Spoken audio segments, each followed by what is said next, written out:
Assalamu alaikum. How are you, my dear friends, my dear students, and all over the world? Today, I will give you an important issue, which is paraphrasing. How to paraphrase effectively in IELTS test. Is it important? What's paraphrasing? How to paraphrase effectively? Now, first thing we should know, what is paraphrasing? Simply, paraphrasing is expressing the same meaning of the text but by using different words. In other words, paraphrasing is changing a statement or passage into a different sentence or passage, but keeping the same meaning as original one. This is paraphrasing. Why is it important to paraphrase? You need to develop this vital skill to maximize your score in IELTS test. It's most important for writing and speaking, but will also help you in reading and listening tests, as the question restructured for the task are rephrased from the information given in the recording or the passage. I myself have already taken IELTS test, and I know that paraphrasing is very important, not just for writing and speaking.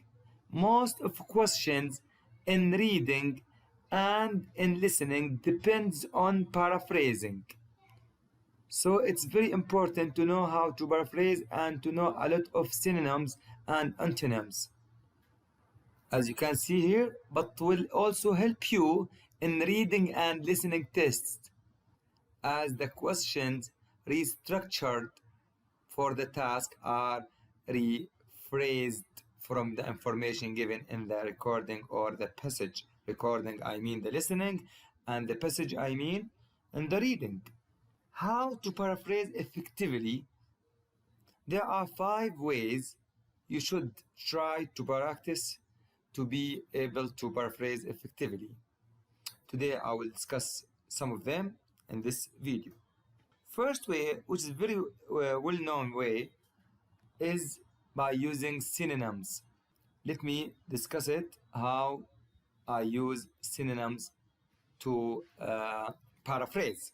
Using synonyms, I will give you example. Synonyms, that words that have similar or the same meanings, as you know.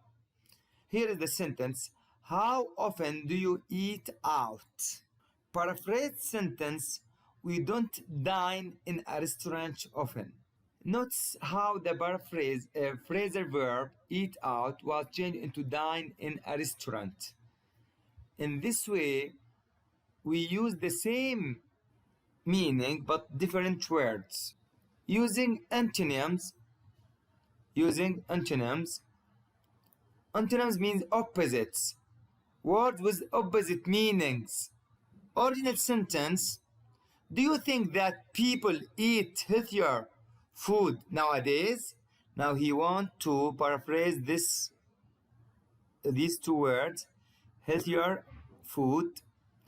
Paraphrase sentence: no, I believe that people eat junk food than they did in the past. He used the opposite.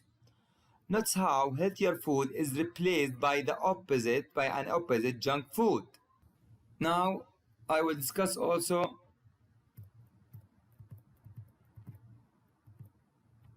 the third way, changing the word form. If you have a noun, you can change it to adjective. If you have adjective, you can change it to noun, or you have to use parts of speech. For example, you have been working as a volunteer teacher. Paraphrase sentence: I have been doing voluntary work as a teacher. You see? Voluntary work. Here we use volunteer. Notice that working as a volunteer, verb plus noun, has been changed into voluntary work adjective plus noun. By the end of this video, I hope it's clear for you how to paraphrase, and as I mentioned before, it's not just important for speaking and writing, but in all the questions in reading and listening, you need to paraphrase in most of the questions. In the next video, we will talk about how to paraphrase using changing the word order or changing the sentence structure. Today, we have explained how to use synonyms and how to use antonyms and how to change the word form. Thank you very much.